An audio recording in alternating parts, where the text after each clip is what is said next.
Ruqiyo Rainbow oo kamid ahayd wakiilada laga soo doorto magaalada Wajeer ee dowladda hoose muddo 10 sano ahna siyaasadda ku jirtay ayaa ku dhawaaqday gabi ahaanba inay isaga baxday waxaana ay maqaayad cuntada lagu iibiyo ka furatay magaalada Wajeer. Wariyahayaga Maxamed Anko ayaa warbixintan halka ka soo diyaariyay.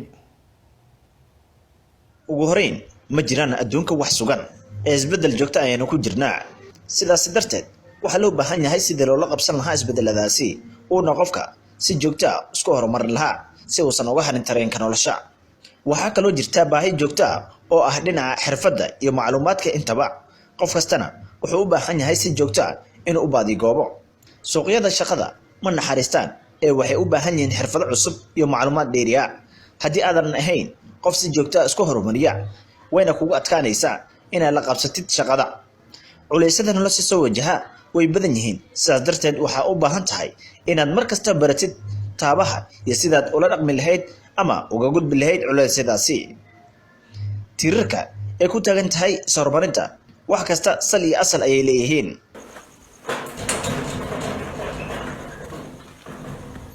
Ruqiyo Rainbow waxay ka mid tahay wakiilada golaha hoose Wajeer sida magacaabista ku soo galeen 5 sano hore balse haatan si iskada ay u shaqaysataa waxaan u gurgalnay inaan soo ogaano dadaalka ay ku bixiso shaqada hadda ay ka xamaalato haddana am business woman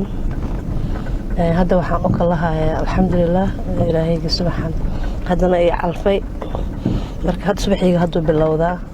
waxaan u socdaa magaalada meel aan dukaan ku leeyahay maqaayad yar aan ku leeyahay aan u socdaa marka ay normally wake up 3 am yarka ay qaada habeenkana soo waca 3 am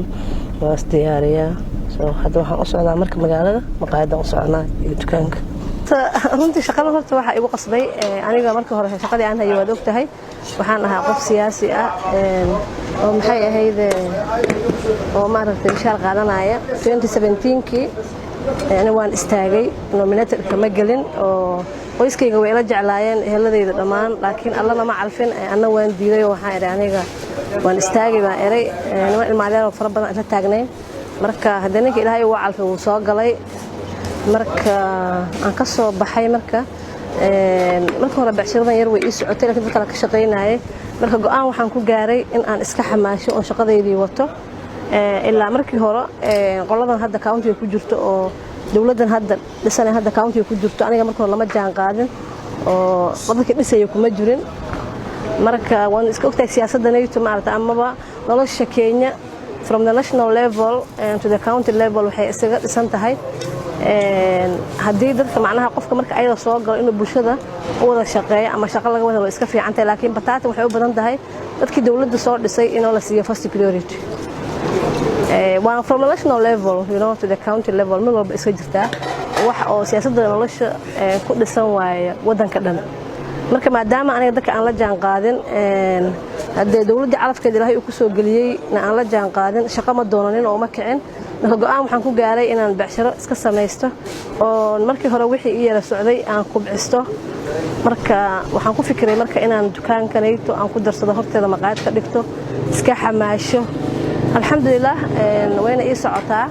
Ruqiya waxay aaminsan tahay in nolosha hore ay ku jirtay ay ahayd mid cariiri ah balse mid hadda ay ku jirto ay tahay tan wanaagsan wallahi horta alxamdulillah ana am contented waan iska ku faraxsanahay waxaad ogaataa horta shaqadii markii hore aan hayay shaqo xafiis iska ahayd oo local lahaay laga soo noqonayo iska ahayd income-keedana income mishaar ayuu iska ahaa ama project wax nala oo influence fara badan way iska qabtay so it has the positive side and negative side both midana waxay qabtaa positive negative na way qabtaa horta midan waa shaqo taada ah wuxuu alla ka siiyay alxamdulillah ku leedahay haddii aad wax dareento culays aad dareento ma qaadanaysid overdraft oo bangi uma ordiso deenka ma qaadanaysid wixii alla ku soo galay iska budget garaysanaysaa waa shaqo xalaal ah adigoo xoogaagii xamaalanaya bataatan wax yar kaama galayaan oo dhib ah marka si ahaan cibaado ahaan iyo nolol ahaan iyo waxa ilmeyga nolosha aan siinaya this one is more better than the one I was in yesterday shalay midaan ahaa maanta ayaan ka wanaagsanaysan aaminsanahay shaqo walba oo aad qabatid waxay leedahay caqabado ku soo wajaha Ruqiyo Rainbow maxay tahay caqabada haysatid caqabada horta ugu horeysa waxa waaye aan kala kulmay waaba meesha magaalada lacag ma laha so it's very challenging waxa ii shaqeyso oo hadda aniga aan ila xamaalto oo ii adeegta 3 qof 3 qof oo ii adeegta gabar waa aan local waa qof local ma aha 2 gabdhoodna waa local gabar weelasha ee dhaqdhaqda waa dad oo dhan Kenya ka imaaday marka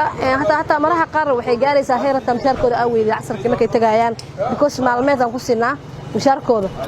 sometimes aniga bilka ka raasanataa waan ka waaya